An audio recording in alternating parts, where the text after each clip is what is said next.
That night, I was smiling to myself as I fluffed up my pillow and slid into bed. I was thinking about how terrified Josh had been that afternoon. How frightened he looked even after I came prancing down the stairs perfectly okay. How angry he was that I fooled him. Of course, Mom and Dad didn't think it was funny. They were both nervous and upset because the moving van had just arrived an hour late. They forced Josh and me to call a truce. No more scaring each other. It's hard not to get scared in this creepy old place, Josh muttered. But we regulatedly agreed not to play any more jokes on each other if we could possibly help it. The men complaining about the rain started carrying in all of our furniture. Josh and I helped show them where we wanted stuff in our rooms. They dropped my dresser on the stairs, but it only got a small scratch. The furniture looked strange and small in this big house. Josh and I tried to stay out of the way while Mom and Dad were working all day and arranging things, emptying cartons, putting clothes away. Mom even managed to get the curtains hung in my room. What a day! Now, a little after 10 o'clock, trying to get some sleep for the first time in my new room. I got turned onto my side, then onto my back. Even though this was my old bed, I couldn't get comfortable. Everything seemed so different, so wrong. The bed didn't face the same direction as in my old bedroom. The walls were bare. I hadn't had time to hang any of my posters. The room seemed so large and empty. The shadows seemed so darker. My back started to itch, and then I suddenly felt itchy all over. The bed is filled with bugs, I thought, sitting up, but of course that was ridiculous. It was my same old bed with the clean sheets. I forced myself to settle back down and close my eyes.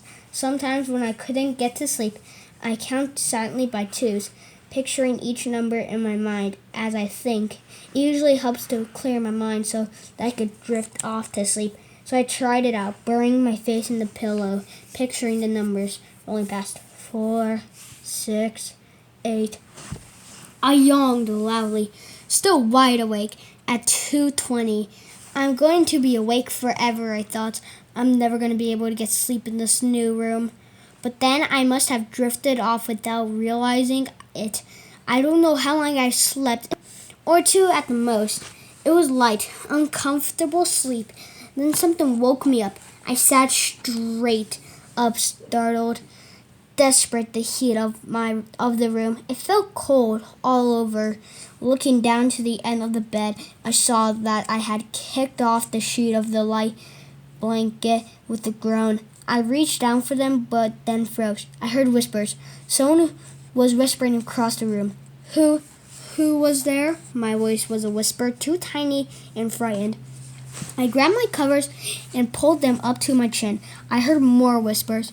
The more came into focus as my eyes adjusted to the dim light. The curtains, the long sheer curtains from my old room that my mother had hung that afternoon, were fluttered at the window. So I explained the whispers.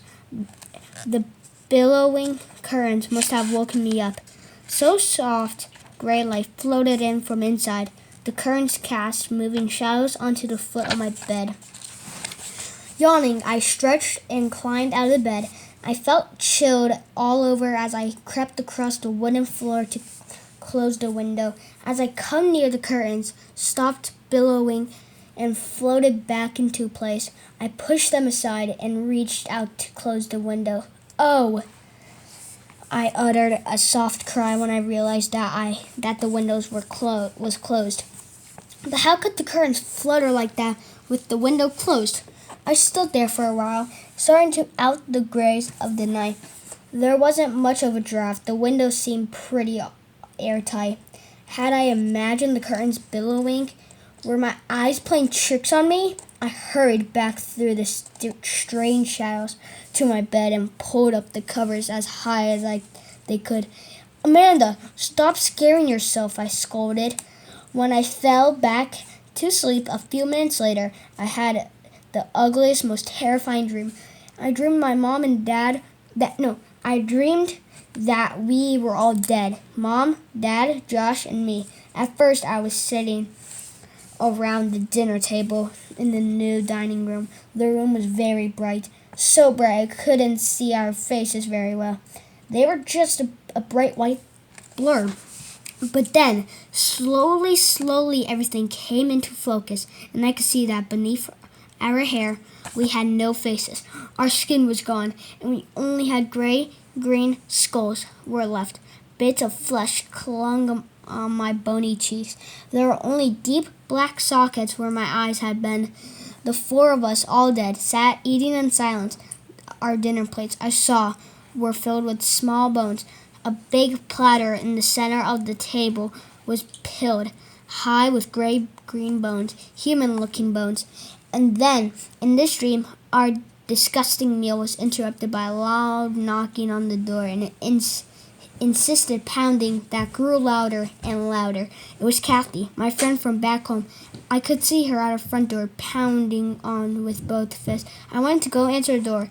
I wanted to run from the dining room and pull the door open and greet Kathy. I wanted to talk to Kathy. I wanted to explain that I was dead and my face has been falling away. I wanted to see Kathy so badly, but I couldn't get up from the table. I tried and tried, but I couldn't get up. The pounding on the door grew louder and louder until I was deafening. But I just sat there with my gruesome family picking up bones from my dinner plate and eating them. I woke up at the start, the horror of the dream still with me. I could still hear the pounding in my ears. I shook my head, trying to chase the dream away. It was morning. I could tell from the blue of the sky outside the window. Oh no, the curtains. They were billowing again, flapping noisily as they blew into the room. I sat up and stared. The windows were still closed.